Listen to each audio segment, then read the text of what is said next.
everybody? I hope y'all are all having a good day, whoever's watching this. And with that being said, I spent a lot of time setting this up. I think I'm just gonna jump into it just because I'm feeling a little impatient. So, the title is pretty self-explanatory. We're gonna be basically watching the rise and fall of Supercell's finest on the creator website, because I think it's exclusive content. It might already be on YouTube, but I really just wanted to react to it. So with that being said, let's get into it.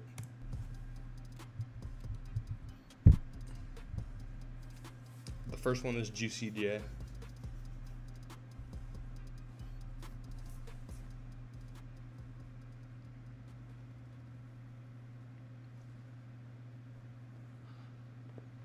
What's up, guys? Thanks for having me on. So, I mean, when I was a kid growing up, I actually didn't play any video games, but that's kind of how I got into mobile games. In 6th grade, I got my first phone. It was just like $100 Android. Clash of Clans was like insane. All my friends were playing Clash of Clans, so I started playing that a lot. Nah, dude, I was the same way. Growing up, I didn't get my first iPhone until like my sophomore year of high school. But I ended up getting a job and paying for that myself. But up until that point, I've always had these like cheap Androids, whatever my mom could afford, honestly. Because I'm not gonna say we were poor. We were probably like a lower middle class, but yeah. And super popular. I had a lot of fun in my clan. I was like all my friends and all of my schoolmates all call me Dictator Juicy J because I was like super strict running the clan.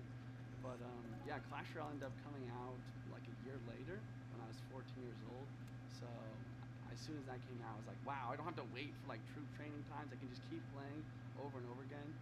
And I just instantly fell in love. My first video game was probably like in 5th grade. I had like a 3DS. I basically just played a lot of Mario Kart.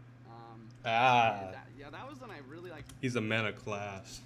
I love this game so much. Fell in love with video games. Like I was just on it all the time.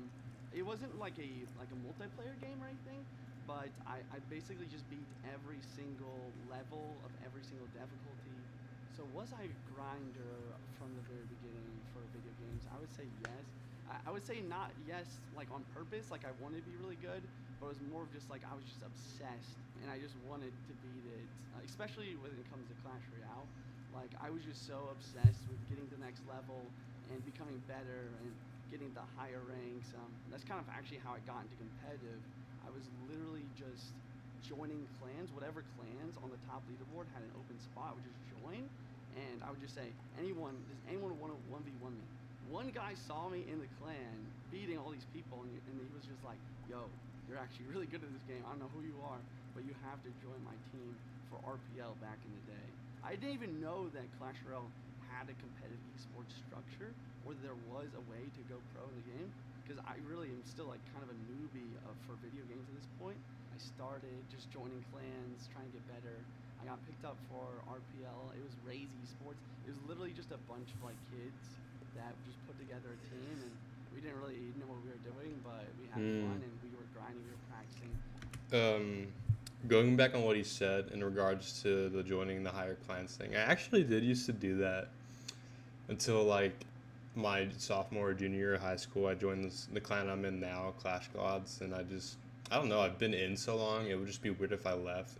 It probably would benefit me if I did, but I don't know, I've just been in there for so long. On Discord, late nights, hiding my phone from my parents, you know, like I just was so obsessed with the game. I was playing it any time that was not at school. So a little bit after I joined Raise Esports, basically I entered this tournament. It was the 100K subscriber Reddit tournament. It was just to celebrate it. Back then, I only knew how to play 2 decks. I played Graveyard, like Surtag, Graveyard Cycle, and I also played Splash Yard. Looking back on it now, realized I was beating all these pros at the time, and I had no idea who they were, and I was beating them when they were like handcrafting hard counters for Graveyard, because they're the only decks I knew how to play. I'm getting second in the tournament, and then at that point, I will never forget this. Saint Belkin, who was also in the tournament, said, "Juicy J, you are the best Graveyard player that I've ever seen. I need you to be from there, I mean, everything changed. I ended up getting my first contract at 15 years old for $250 a month, Not which is bad. a crazy amount of money. But to a 15-year-old, I was like, bro, this is literally the best thing ever. I'm making money playing video games. I was astonished at the time. My parents were like, what is going on? Is this a scam? They didn't really know how I was making money or what. So while I was on this team, I was able to play in a little bit of non-professional, semi-pro tournaments, but I never got to play in the official ones. And then 2018 rolled around, and obviously Clash Royale League Season 1 dropped. So I went to LA. This is the first time I went to LA or traveled for Clash Royale to play in the CRL Combine. But I did all right in the Combine. The team that said they were going to pick me up after the Combine actually didn't. So I didn't think I was going to make it to be actually able to play in CRL Season 1. But last minute, on a last minute tryout, I was the 5th player for Team Liquid, playing actually in CRL Europe instead of CRL Americas or North America, whatever. And skilled 16-year-old Juicy J. I somehow convinced that 16-year-old to let my parents and my school move to LA, but I wasn't ready to be living alone. And because of that, it affected my ability to practice. And I don't think I even played a game in all of CRL Season 1. But I honestly think that was part of God's plan. Because of that, I actually ended up participating in the World Cyber Games. Because I didn't get picked up for the first half of Season 2 of CRL. So this World Cyber Games, it's like the Olympics of esports, bunch of different games. So I was logged in. I had something to prove to myself and to everyone else in the community. I ended up going to LA again to play in the qualifier for North America, and I got second. Just barely got there, beating Pompeo. Hell yeah. It was me and Franco who actually ended up making it to the World Cyber Games from North America. There was a teams tournament in China for the first half of Season 2 of CRL, and then the solos tournament, I ended up winning the entire tournament. It's not gonna be enough. That's 3 crowns, and Juicy J is your champion from WCG 2019. Is that his mom? At 17 years old, I won $50,000. Dude, that's awesome, bro. Imagine being the parent going all the way to Asia to support your 15-year-old playing a mobile game tournament. Amen. I don't know. That's pretty great, I think. And I don't know who was more starstruck, me or my mom. You can literally see there's one of my mom. She's just going like this or and then Andrew Guy is there hyping her up, and we all called her up on the stage. It was a really good moment. Shout out to my mom. She wanted me to spend at least 15 minutes on this interview talking just about her, but what I will say is that I wouldn't be here without her. I was a minor at the time, so she had to accompany me everywhere I went for any sort of thing. So huge shout out to my mom, super supportive, love her. That's awesome. I know if you're watching this, you're gonna be happy I said that. Yeah. So because of that big win at the World Cyber Games, I ended up being able to play in CRL Season 2 in 2019. We did pretty good. I was on Team Misfits. I honestly think that was one of my I forgot about that. I literally just remembered Misfits. Oh, no. favorite times in my life. We had a house on Venice Beach, just get up, play Clash Royale, go to the beach, stay in volleyball with other teams. It was a great time. So basically 2020 rolled around, COVID hit. I didn't think there was going to be any tournaments anymore. No more live tournaments because of COVID.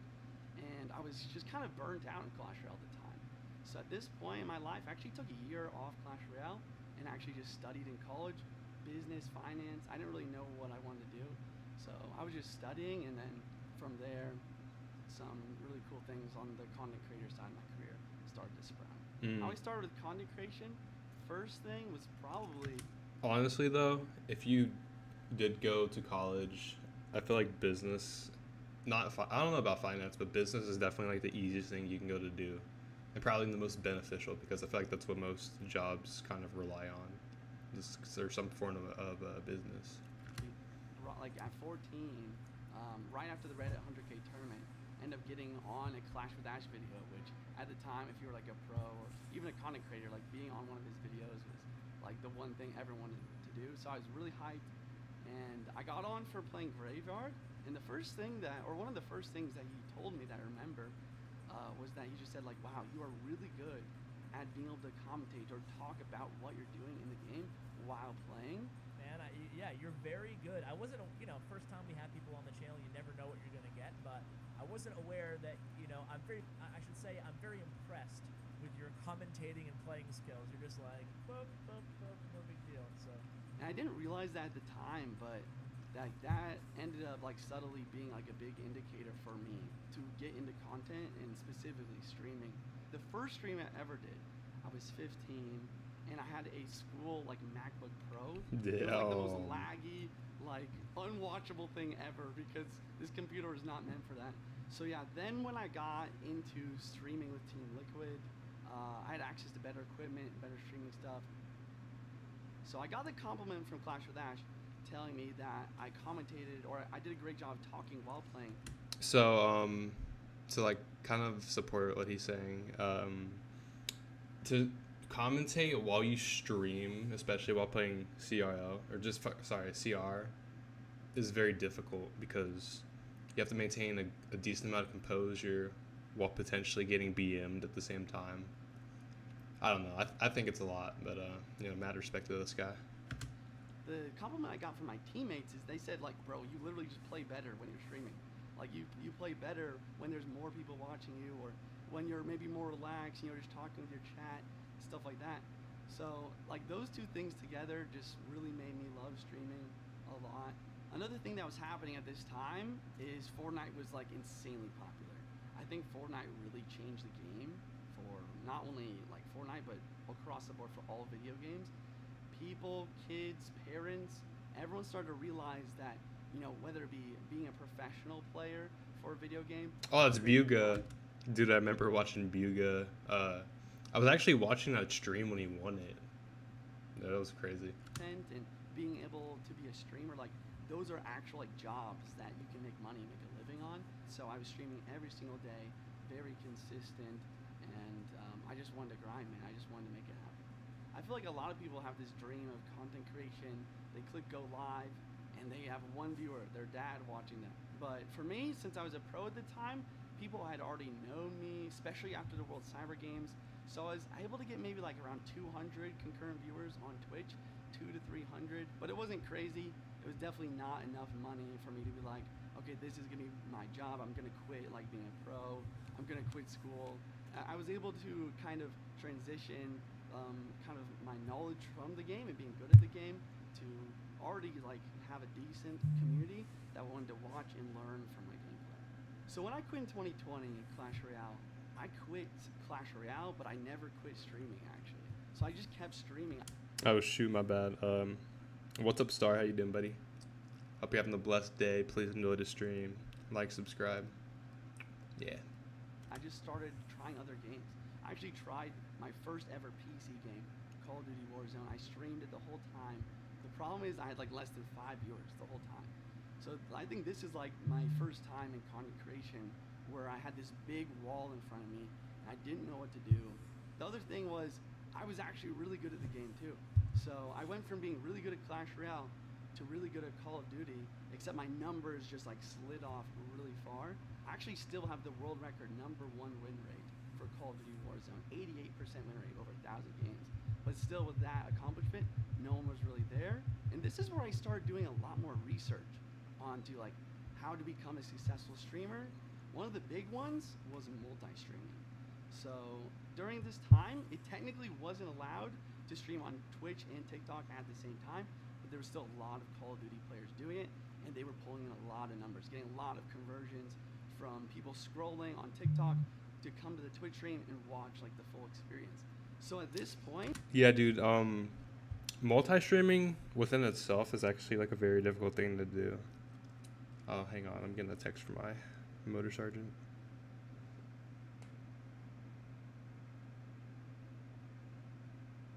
Oh, never mind. I had this knowledge, and I was also kind of getting bored of Call of Duty at the time, and I was also very discouraged with my streaming journey at the time. So what I did is I started to look a little bit more into Clash Royale, and I'd seen like a lot of my friends, pros, or even just like friends like streamers at the time, they'd blown up on social media. I think a big one was Cashman. Like before I quit, Cashman, he's a great friend of mine. He was just a like kind of casual streamer. he would maybe get like 20, 30, 50 viewers, maybe 100 viewers on Twitch, but it wasn't crazy. When I came back, this man had over 1 million followers on TikTok. I was like, wow, I mean, that is insane. Obviously, he's very entertaining, but I have maybe a little bit of another niche. I have like the knowledge of the game. Maybe I can do this too. So that was my thought process. I came back to Clash Royale. Excuse I was me. actually the first person to multi-stream on Twitch and TikTok in the Clash Royale category, and everything changed from there. Everything blew up. I think my second stream ever on TikTok, I was literally pointing my phone at my monitor that had Clash Royale gameplay on it, and I had over 10,000 viewers because people, despite the quality being terrible, people were wanting to watch my stream. People were wanting to engage with my content. The other interesting thing at the time was that streaming was becoming more and more popular, especially because of COVID. So I think if there's any like specific streamer that I could get inspiration from for streaming, might have been like Phone Cats actually.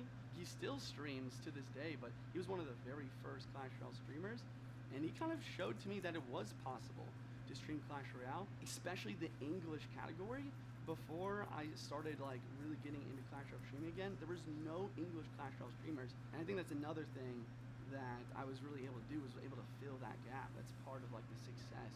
So if there's anyone at home that is trying to become a successful content creator, you want to look for those gaps. Look for the gaps in the niche that you're interested in. I've always tried my best to like be a YouTuber and like make videos, but it's never been my strong suit.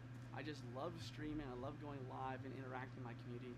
Like I said before, that's my passion. I've never stopped doing it. I'm never gonna stop doing it. For videos though, it's really hard because you get done like streaming like 5-6 hours, and then it's like I gotta edit, but I don't really want to. Oh yeah. So one day, my friend Rick, I'm not too familiar with the streaming aspect. I'm trying to get used to it. I mean, as you can see, but the editing, I'm very lazy when it comes to doing that. Like, I'll try to get something out of the way as soon as I can, but it really takes a lot. You got to make a thumbnail. You got to edit a video. You got to make it entertaining. It's a bunch. he just DM'd me on Twitter. I was just like, bro, I watch your streams. I love your streams. I think that if you hire me as an editor, we can make your YouTube channel blow up. We can start making long form, like clips from your stream, and also we can just pump out short form. So, I mean, we got in touch, and like I'm still working with him to this day. The synergy is insane, and that's kind of like what led me to like be able to participate with the creator program. The Supercell Creator Program has been amazing for helping me along my journey. It took a while for me to get a creator code. It's one of my like goals from the very beginning. It ended up taking a lot. It used to be way more difficult to get one than it is now. But I was blowing up in 2022. Everything was going good. Me and Ray were popping off with the short form and everything else. At the end of 2022, I ended up getting a contract from Supercell to commentate the World Finals. And once that happened, I was basically a foot in to get my creator code. Once I got that, it's definitely been a cool way just like to actually make more money. Like obviously if you're trying to do content creation as your job, you know, a lot of people, they want to talk about like the analytics, they want to talk about the hard work, the consistency, but you need to also look for ways to make money, to make revenue so that you can do this as your job. Yeah, I'm gonna have to agree with him with that. That is probably, definitely is the most difficult thing you can do, because you can't really make revenue until you blow to a certain extent. And to do that, you have to upload consistently. I mean, you could do it yourself, but you could also get that way through somebody else, like getting a shout out through a bigger streamer. But like I said, it's really hard. It takes a long time. And yeah. And once it's your full-time job, then you can focus and put more time into growing as well. So that was definitely the first big step. The second step was in 2023, where I was actually able to kind of participate in the first like creator summit for the Supercell Creator Program. They chose a few up-and-coming creators. We went to LA. It was amazing. It was at the YouTube headquarters. This is where I really learned everything about YouTube. Like I said before, I had the knowledge for Twitch and for streaming, but for YouTube, it's a whole different ball game. I learned about the analytics side of it, not only for long form videos, but short form, and then not only that, but like the knowledge and like the understanding of like how to craft good storytelling and how to make good thumbnails and titles. It also helped my streams. Like after that, I basically started treating my streams as if they were one big long video. You know, having a hook, having a storyline, having like a satisfying ending. Like those are like three of like the more important components. But like if you can do that in a stream, it makes not only the stream really engaging to watch in that moment, but also the rewatchability. I feel like people do not talk about enough of the fact that every time you end a stream on YouTube, that becomes a video. If you can get people to come back and watch that, then you're going to be getting that YouTube AdSense revenue. I think I still to this day probably make most of my YouTube revenue from people rewatching my streams rather than even watching my long form videos. The Creator Summit was amazing. The stuff that we did. See, I didn't know that. I'm still learning, but that's why I'm kind of experimenting with the streaming. And you know, it's kind of cool. Sometimes like I'll get like a couple viewers per stream that are interactive and actually give me personal feedback, and you know, I like that. It like lets me know what I could do to make my streams better. And honestly, I don't know. I feel like the main thing about it is keeping yourself motivated to keep doing it. Because if you're just like, oh, I don't have viewers, I can't do it, then yeah, obviously you're not gonna want to do it. But I mean, I work a lot, and you know, I spend my downtime how I like. I'd like to do this, so yeah. It include, you know, going to the YouTube headquarters, learning about, you know, click-through rates, average view duration, any analytic that you can really think of. And they also explain to us how those analytics affected like how your video would be pushed out. It was really interesting to learn from like good examples like Mr. Beast of like how if you get enough people watching a video all the way through, you're gonna keep expanding the audience for that video to larger and larger audiences. So we also like basically sat down and we just went through our channels, just kind of like understanding what's wrong, what could be improved, not only just for videos, but like a big thing I learned was like getting rid of dead space on the screen. Like it's simple, but a lot of people don't think about it. So this is like the first time when I implemented like putting the cards for the gameplay underneath my face cam and removing the overlay almost entirely, just to make the content every like little minuscule detail better. And that's a thing that I love, like kind of a side note, but See, that is something I would love to learn how to do. I don't have a face cam, obviously, but I would love to, you know, get one and learn how to do that. I think that'd be really cool. Put the, you know, the live sub count at like the bottom left of the screen, how he just had his. Yeah. I absolutely love content creation because of that fact.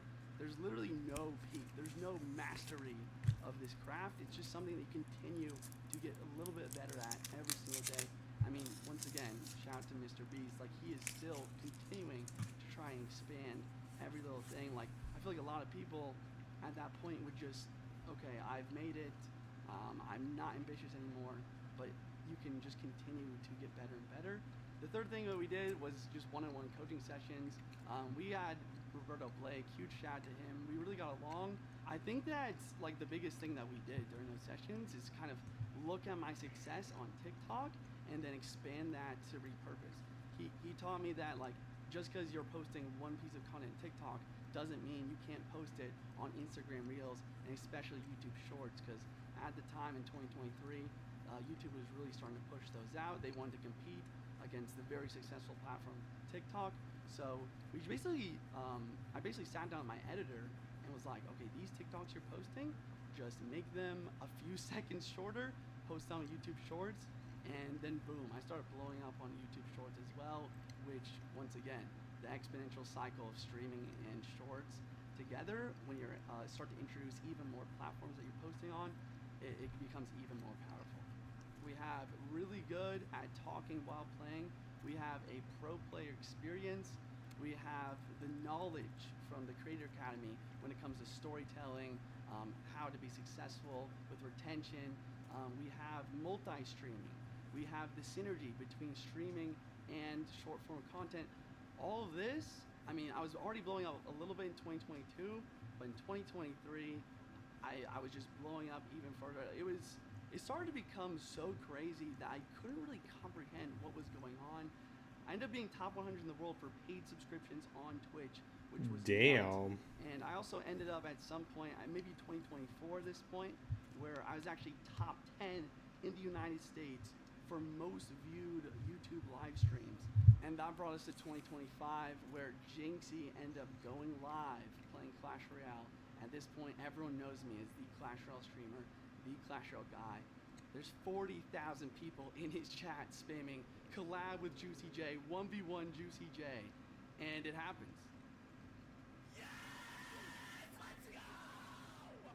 I cannot believe it, from going from, you know, being a pro and streaming a little bit on the side to becoming... Okay, this may seem like a harsh thing to say. I do not like Jinxie. I've never, like, I don't know. It's cool that he played Clash Royale. That's great, but I've never really liked his videos that much. Call me a hater if you will. I don't hate the guy. I just don't like his style of videos and how he pushes them out. I don't care that he collabs with people. That's whatever. That's normal. But it's just like, I don't know. He seems kind of weird. Like, I show speed. Not like trying to, you know, I don't know. Everybody's allowed to have their own opinion. That's mine. But, yeah. I don't know. I think speed, I don't really like to watch either of them. I'm more into, like, you know, people that actually kind of make sense to me. I don't know. You know? A full-time content creator to literally collabing with one of my dream collabs. Like, this is someone that I got a lot of inspiration for as he started blowing up using the same strategies that we're talking about. Like, this guy, I mean, he's huge. Everyone knows him. He's a household name. And I was sitting there playing a game of Clash Royale against him. I actually have a list of goals that I do every single year. I tweet at the beginning of every year. I'll go ahead and show you guys 2022 goals right here.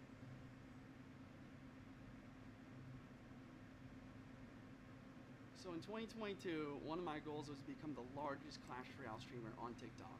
Check. I also want to be the largest Clash Royale English streamer on Twitch. I made it happen. Twitch subs, I want to hit 1,000. We blew that out of the water.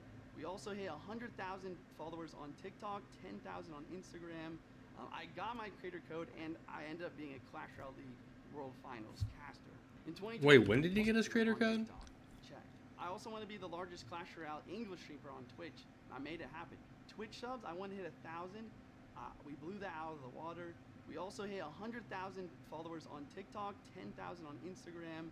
I got my creator code, and I ended up being a Clash Royale League World Finals caster. In 2023, after like a very successful year, I wanted to shoot for the stars. I wanted to make goals that kind of exceeded my expectations. We didn't hit a lot of them, but I fell short in a way that I was really happy with. One of my goals was 1 million followers on TikTok. We ended up growing to 570,000, which was amazing. I also wanted to get to top 100 in the world for paid Twitch subscriptions, and we made it happen. My community has supported me so much, and I'm so grateful for them. In 2024, the goals just kept expanding. We made it to 250,000 followers on YouTube. I started taking long-form videos more seriously and got multiple videos above 50,000 views, which was huge for me. I'm going to continue to push that every single year. And the biggest one here was we actually hit over 10,000. I think we actually peaked at 12,000 concurrent subs on Twitch, which was just mind-boggling. The other big thing that I was able to finally do in 2025 is to actually like reach a broader... Hey, that may not seem like a big deal, but those concurrent subs are really hard to hit sometimes. Audience on YouTube. Because of the big Jinxie collab, I was able to reach that broader audience, but also I was able to start to focus on creating specifically designed videos for YouTube rather than just taking a clip from my stream. These videos have been doing really well, as well as my live stream watch time has been doing really well. So because of the success on YouTube, I've been able to dial down a little bit on the grinding on streaming, because it's so much easier and more sustainable to be successful on YouTube than it is with live streaming. For example, if I take even a few days off, live streaming, it can take a big hit, because with live streaming, people are tuning in every day at that time, and you're competing with everyone else, not just creators, but you are competing with all other forms of entertainment. So when you're taking a few days off with live streaming, it can be really detrimental. Yeah, you caught me. I did bring my stream setup to Barcelona. I'll hopefully try and get a couple of streams in along here. So, do I do all this because I'm a workaholic or because I really enjoy what I'm doing? I think both, honestly. My dad always said when I was a kid that you can do anything in this world as long as you have a passion and you love what you're doing and you work hard at it. And he was absolutely right. I found something that I love, that I really enjoy with all my heart, and I also worked really hard at it, and I ended up becoming successful enough to do what I love as my job. Look at, for example, my 1 year off of Clash Royale. I still streamed almost every single day, not because I felt like I had to or because I wanted to become successful at it. It was really just because I loved it. I had no other reason to do it, and that's why I still do it today. My chat always asks me, okay, are you still going to stream when you're 50 years old? Are you still going, if you made $1 billion, would you still go live every day? And their answer is yes. I mean, no matter like how much money I get from like a lottery win or that I make from content creation, I'm still going to stream because I love it, and I just really enjoy just interacting with my community in real time, and that's what it's all about. So, is my success luck or skill? Is a big collab with a content creator going to make your career? To answer the first question, I would say that luck is where hard work meets opportunity. You're not going to get lucky if you're sitting home doing nothing. You're only getting lucky if you're putting in the work, you're putting in the hours, and you're putting in the consistency. He's 100% right. I've seen this line of wording so many times, and that's why I'm doing what I'm doing right now.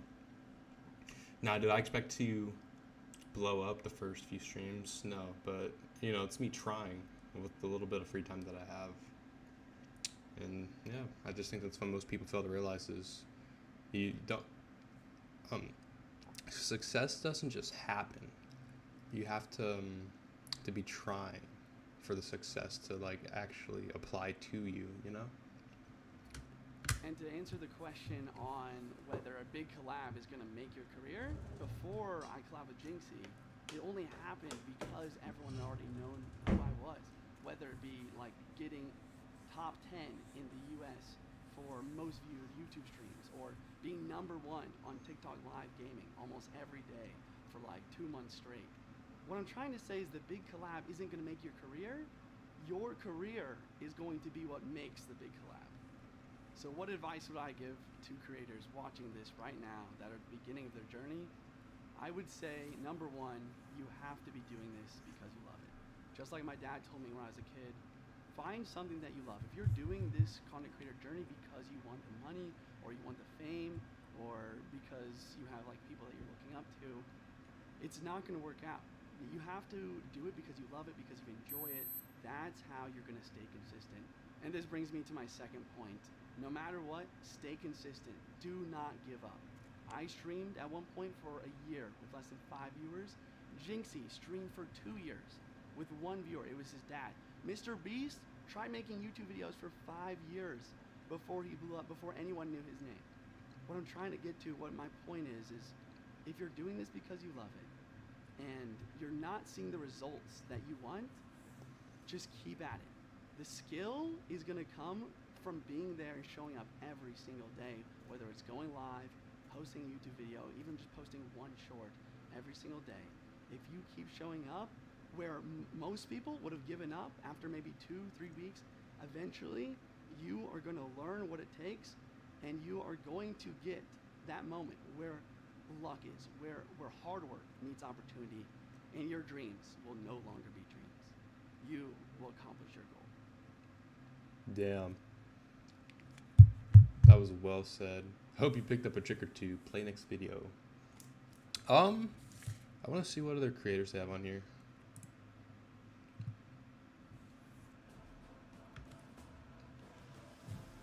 Hold on.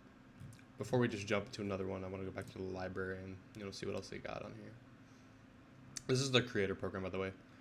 I think anybody can make an account. Or no, I lied. Yeah, I think on YouTube you have to have like a minimum of 100 subscribers. I have 300, so. But I can't get a creator code until I hit like 5K subs, so it's probably gonna take a minute.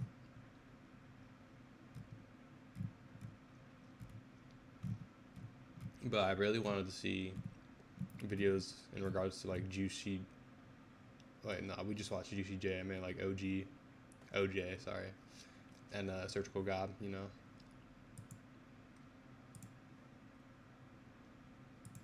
Because I feel like they're the biggest content creators in my opinion.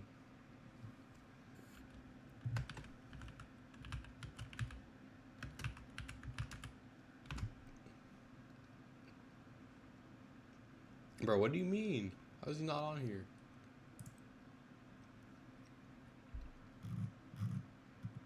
Nah, he's 100% on here.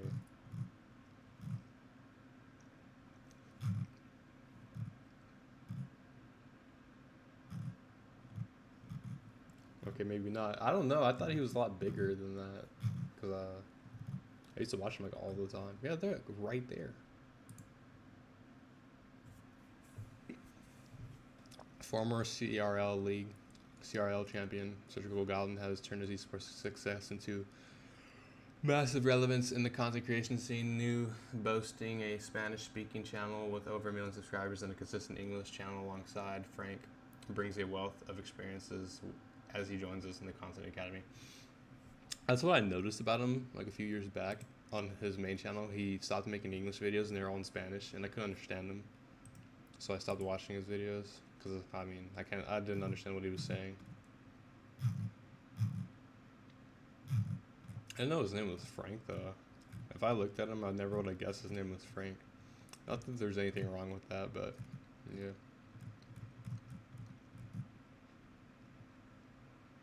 Oh, he's an academy instructor.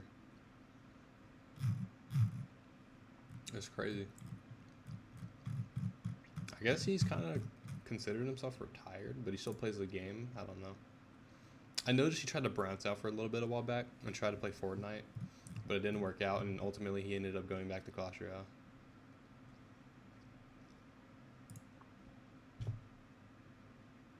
I'm probably going to watch a few more videos and play a couple games of Clash myself. Hola, hello everyone, I hope you are doing well. Welcome back to Supercell Creator Academy. My name is Alvaro, but you may know me on the internet as Alvaro845.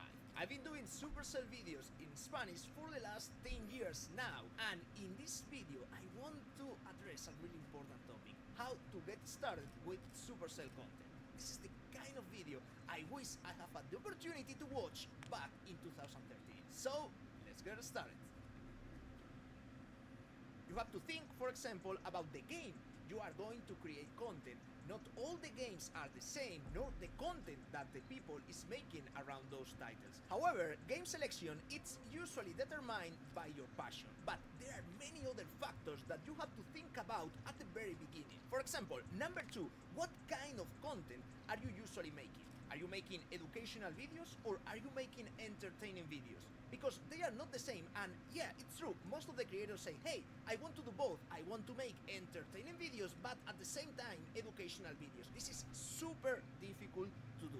Number 3, how unique is your content? Because we all, as content creators, tend to think that our content is the best one out there, but it's not true. It's a good exercise to roast yourself. Try to think different ways to improve. Number 4, what platforms will you be creating content for? It's not the same opening a TikTok account than running a VOD YouTube channel than streaming regularly on Twitch. That said, the more, the better. And finally, you have to find your process. And I mean your process because here there is no magic rule that you have to follow and that's it. If you don't have a process, take a moment right now and write down all the steps you follow to create a single piece of content. This is the first step to start strategizing about your content creator career. And now you have all the setup regarding the strategy.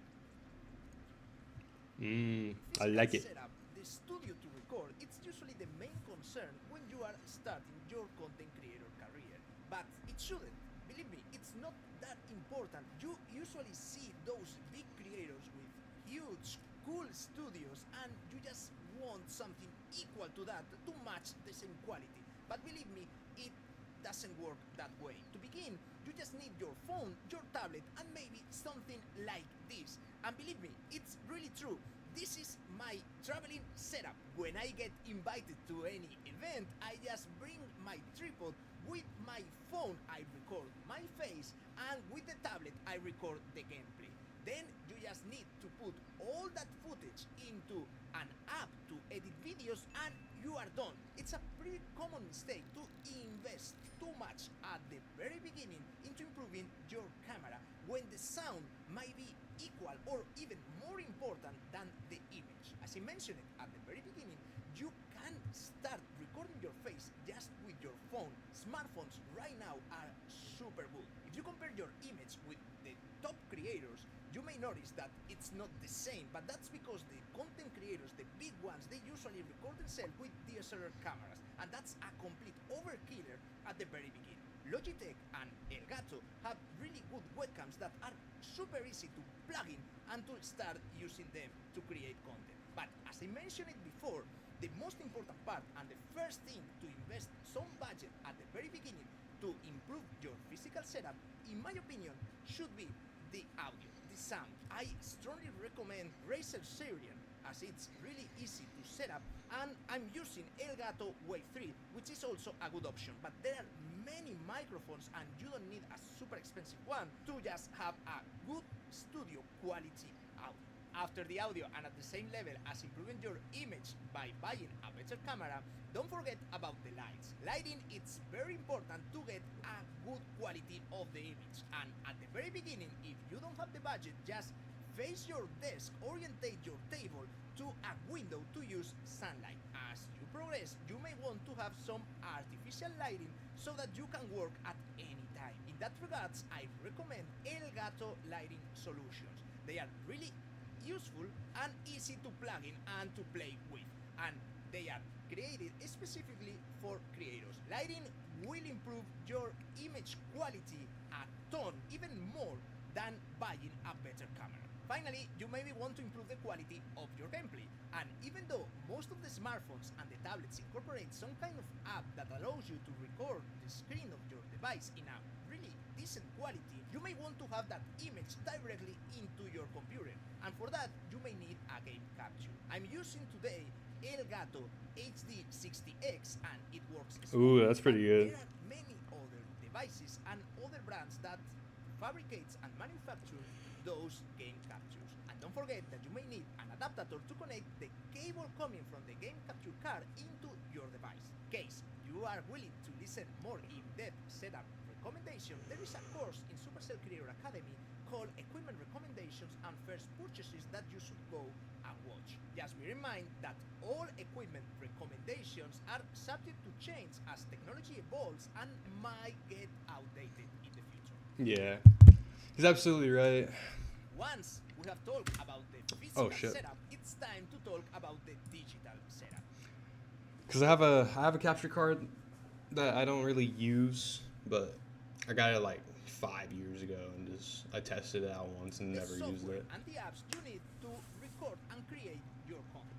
In this course, I just want to focus on the most versatile app that is out there to create content. It's called OBS, which stands for Open Source Broadcaster. Hey, that's what I'm using right now. Yeah. Software. OBS, however, it's not only for broadcast but also to record videos. It's an excellent tool, super easy to set up, and I want to start with that at the very beginning. To start the setup of the OBS, we have to define which will be our scenes and our sources. Let's start with the sources. Main source you will need to create Supercell content will be the gameplay footage. It's coming from your game capture card and it will look this way. To that, you may add a second source which will be your facecam. Not all the creators include facecam since the very beginning, but in case you do so, you have to include it after the gameplay source so that you are visible all the time. Most of the creators include some kind of image or animated overlay to fill all those black spaces. However, and particularly with portrait games, it's pretty common to have just a full screen source of your facecam plus the gameplay, so no overlay is needed. This of course depends on your personal taste and feel free to just try Wait, sorry, I zoned out. I was looking at my photos phone. of your face cam plus the gameplay, so no overlay is needed. Wait, how do you Particularly with do that? portrait games, it's pretty common to Oh, have shit. Cause an I, image cause I don't have a face animated cam, but I want to get overlay one. to fill all those black spaces.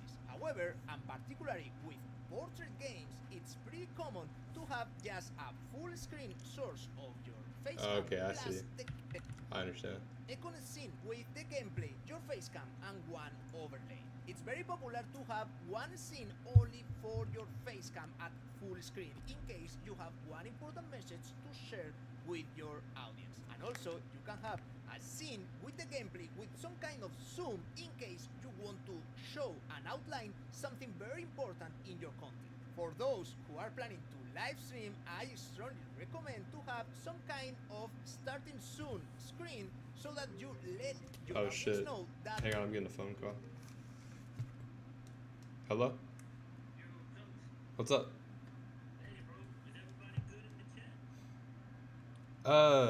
Yeah, I think they're just talking to Buffkin and Gray because Buffkin's got his best of the best, and then Gray has a IDS mission.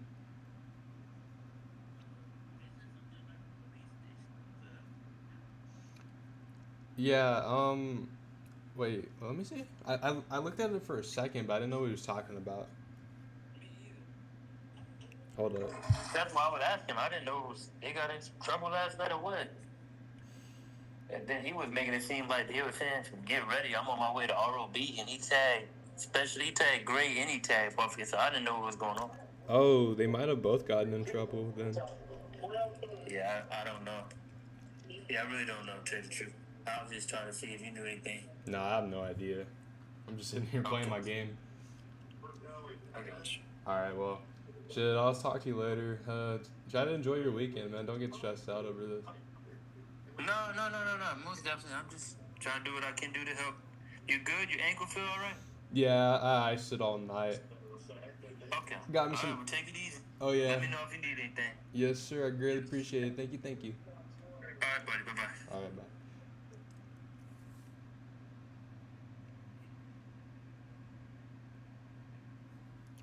I guess I should have muted my mic, huh? Damn, that's crazy. I think some of my coworkers went to jail or something. I don't know. The army's crazy.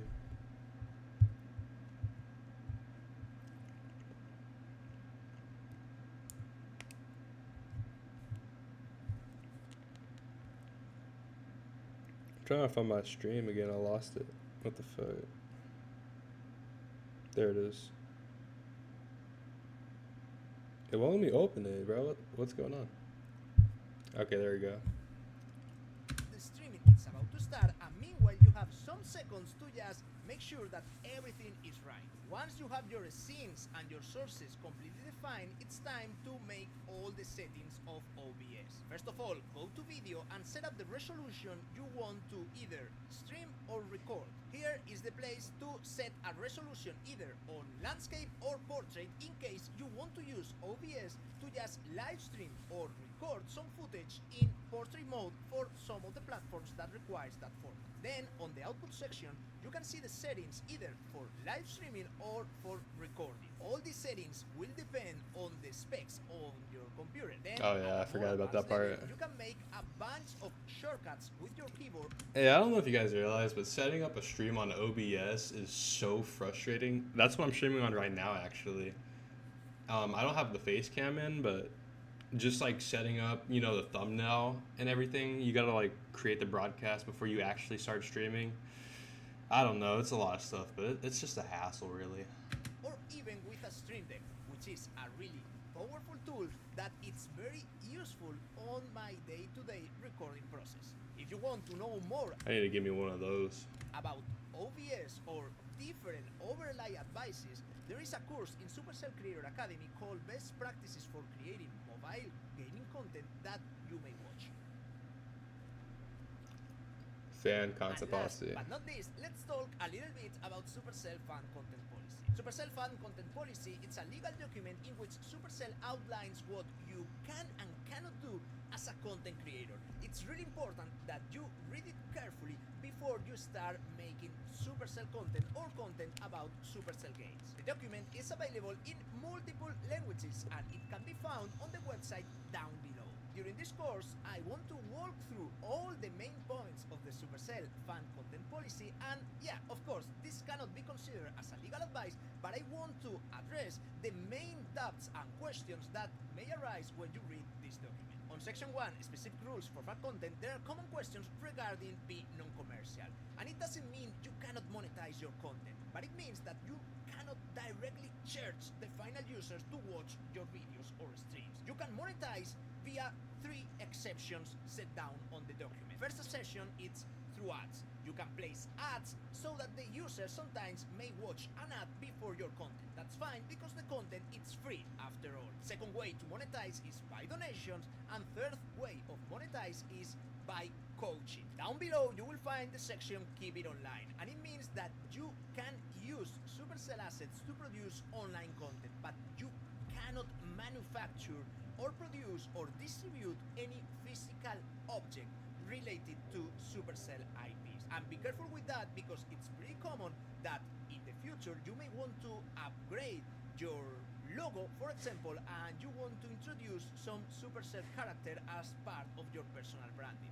In that case, that's fine if you want to do so. Be careful with printing t-shirts or some kind of merchandise because that way you won't be authorized to do that unless you get written permission from Supercell. And finally, I want to point out the no bad stuff section.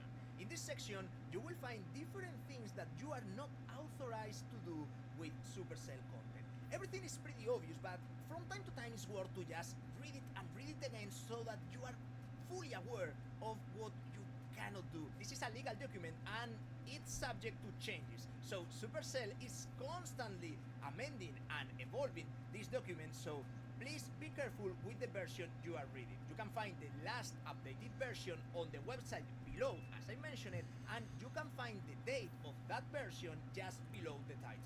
But if you have any other question, please, before doing something wrong, it's better to ask any community manager so that you are fully sure that the content you are about to post is completely okay with terms of service and Supercell fan content policy. That said, you got all the information to get started with Supercell content. Remember that on Supercell Creator Academy, you have other videos with much more information to help you through your creator journey. My name is Alvaro845. Thank you very much for being with me during this course. And remember that there are more episodes to come, so I'll see you next time.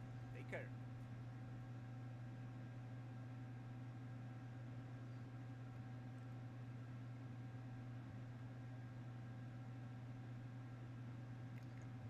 My bad. I loaded up a match of Clash while he was talking. Oh shit, hold on, let's delete this.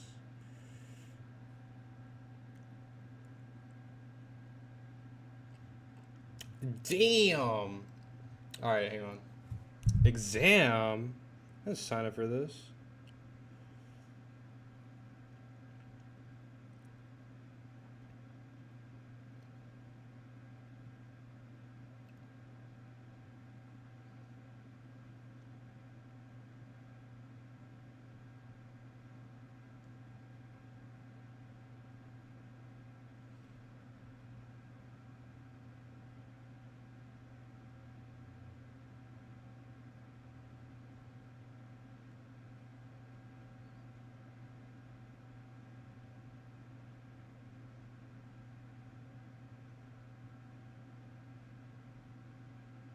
Alright, but you complete the class, getting yourself with supercell. Wait, what? Getting started with supercell content. Do a checkup if you learned you need to know. But defining brands is not recommended as a beginner purchase. Canon, because I've never heard of it before. Which of the following devices will upgrade the image quality of a new new content creator the most? Some artificial lighting. I remember him mentioning the camera. I don't remember him mentioning computer, but I did remember him mentioning natural lighting, so maybe this. Oh, what? Lighting. Okay. which a volume upgrade should be a priority for new content creators. Editing software? I have a microphone. Oh, okay. Well, where can you not use supercell assets? For physically sold products, probably? I'd imagine, right? This is pretty self-explanatory. You're truly learning stuff. I got a B, let's go.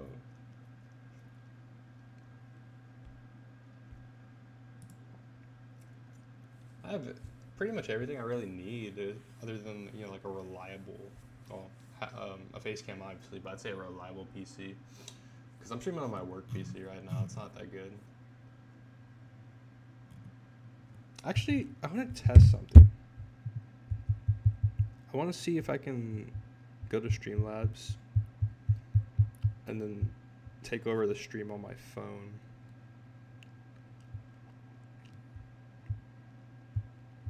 And start playing Clash Royale on my phone.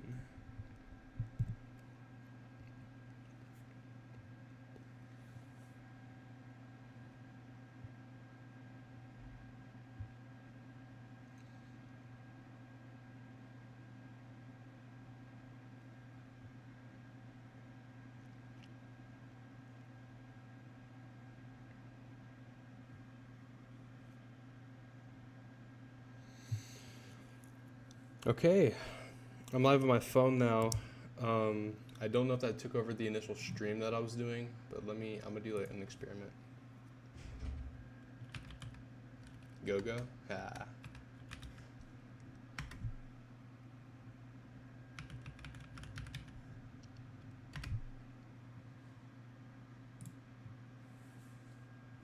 All right, we got a viewer already. What's up?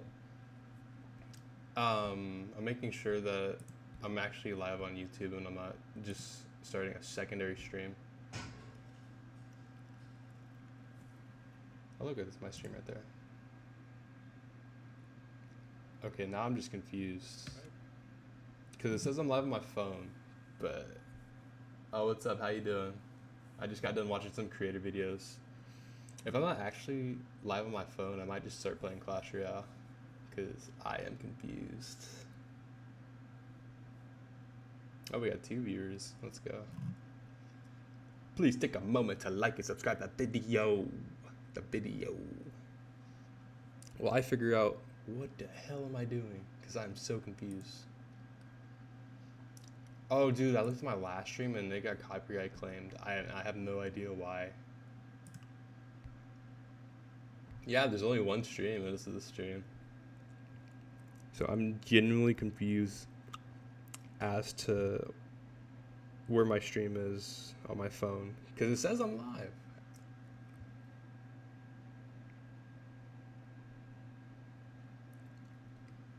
I don't know. I'm gonna go back to here, just continue watching creator videos. No, I believe that's what I just watched. I got 2 viewers on both streams. Dude, I'm so confused right now. What is happening?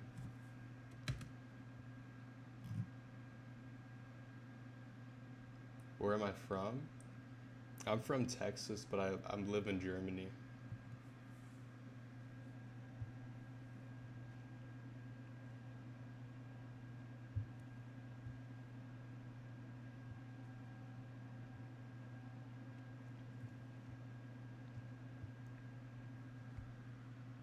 Subscribed? Thank you, man. I appreciate it.